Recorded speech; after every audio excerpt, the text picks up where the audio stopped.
Assalamualaikum warahmatullahi wabarakatuh. Perkenalkan, nama saya Siva Masna Raisala dengan NIM 240204110089 dari Prodi Ilmu Al-Quran dan Tafsir. Di sini saya akan mempresentasikan hasil dari Living Hadis yang berjudul Pembiasaan Salat Duha di Lingkungan Sekolah Dasar.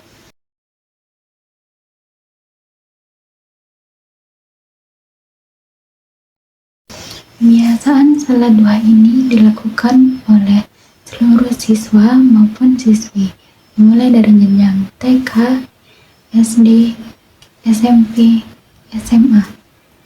Dan program ini dilaksanakan sejak berdirinya yayasan, yaitu sejak pada tahun 2000. Namun pada tahun 2008 dimulailah pendidikan formal, dan pada tahun 2013 yayasan ini mendirikan TK, dan pada tahun 2015 yayasan ini mendirikan sekolah menengah pertama atau yang disebut SMP.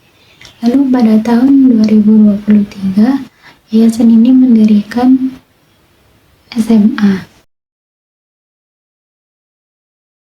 Terkait dengan pembiasaan salat duha ini memang sudah dilakukan sejak berdirinya yayasan, dan sekolah dasar ini membranding dengan sekolah dasar Islam dengan fokus keagamaan, Al-Quran, pada hadis, dan pembiasaan salat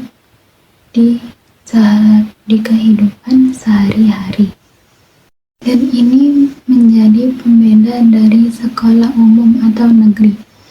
Dan pada akhir tahun 2015 hingga tahun 2017, sekolah ini membranding tidak hanya fokus pada keagamaan, tapi juga kepada tahfidz Al-Quran. Salat duha ini dimulai dengan persiapan, yaitu dengan berwudu. Bagi siswa maupun siswi yang belum mempunyai wudu, maka bisa melakukannya dengan berwudu terlebih dahulu.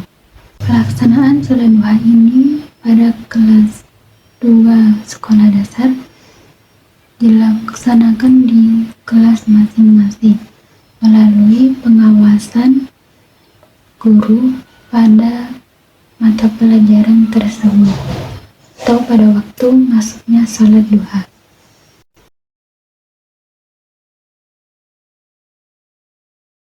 Lalu, mengapa salat duha ini dilaksanakan secara berjamaah? Akan tetapi pada hukumnya aslinya adalah salat duha ini dilaksanakan dengan sendiri-sendiri.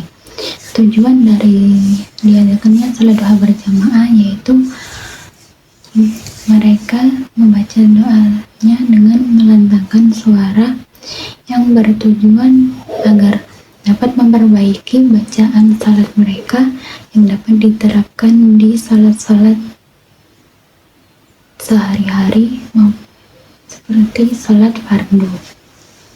Setelah melaksanakan salat duha, yaitu diakhiri dengan doa bersama, doa selesai salat duha. Saya observasi, saya melihat bahwa kegiatan salat duha ini berjalan dengan baik, namun keadaannya kurang kondusif karena tahap ini masih dalam tahap pembiasaan. Dalam pelaksanaan program pembiasaan salat duha ini tentunya tidak jauh dari adanya godaan, yaitu entah siswa maupun siswi ini mau bolos maupun bermalas-malasan untuk melaksanakan salat duha berjamaah. Namun program pembiasaan salat duha ini yang menjadi pendidikan untuk berkelanjutan di masa yang akan datang. Menurut salah satu informan dari Ustadz Muhammad Romli sebagai ketua yayasan, yaitu dengan praktik salat duha ini yang menjadi salah satu harapan lembaga ini. Menurut beliau, mengajar itu bukan hanya sekedar menulis, melainkan memberikan pendidikan sesuatu yang dapat mempengaruhi siswa maupun siswi, dan bukan hanya sekedar ilmu yang didapat di dalam kelas. Dan beliau mengutip dari salah satu profesor, yaitu Profesor Nagib At-Talas, menyatakan bahwa ilmu dan akhlak harus berjalan dengan seimbang.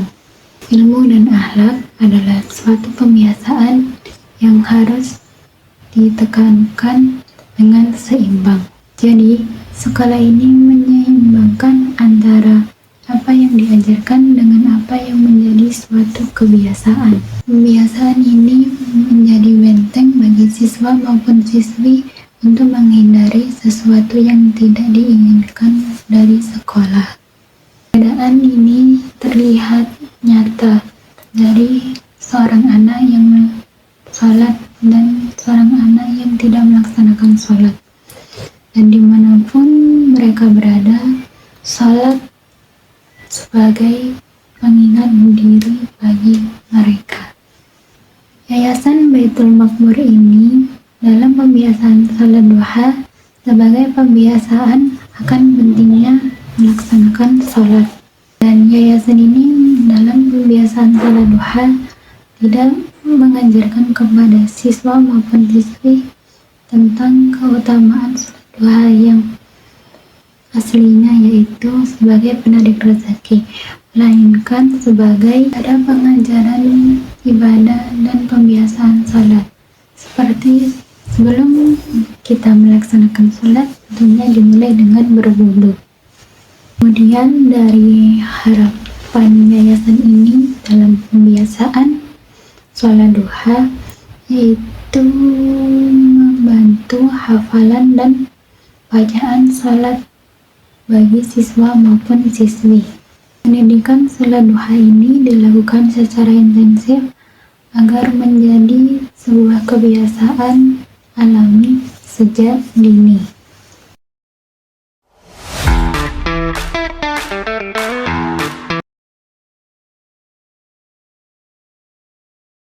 Saya menemukan bahwa hadis ini tidak hanya hidup sekedar teks, melainkan sebagai suatu pembiasaan sholat, yaitu seperti sholat duha ini. Sholat duha ini didirikan sejak berdirinya sekolah ini atau yayasan ini. Dan sholat duha ini sudah menjadi tradisi sejak berdirinya yayasan ini, yang diwajibkan bagi seluruh siswa siswi dari jenjang TK, SD, SMP maupun SMA.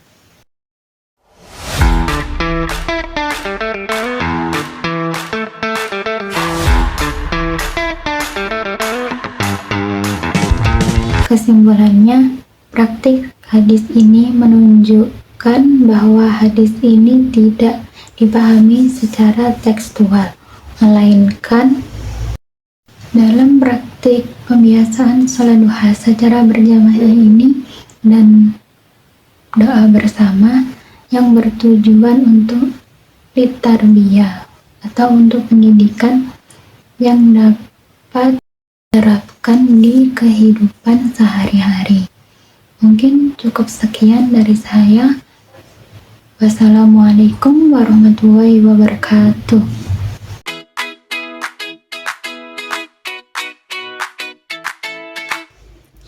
Di sini saya akan mempresentasikan sejak berdirinya yayasan, yaitu sejak pada tahun 2020. Namun pada tahun 2008 dimulailah pendidikan formal ini dilaksanakan dari jenjang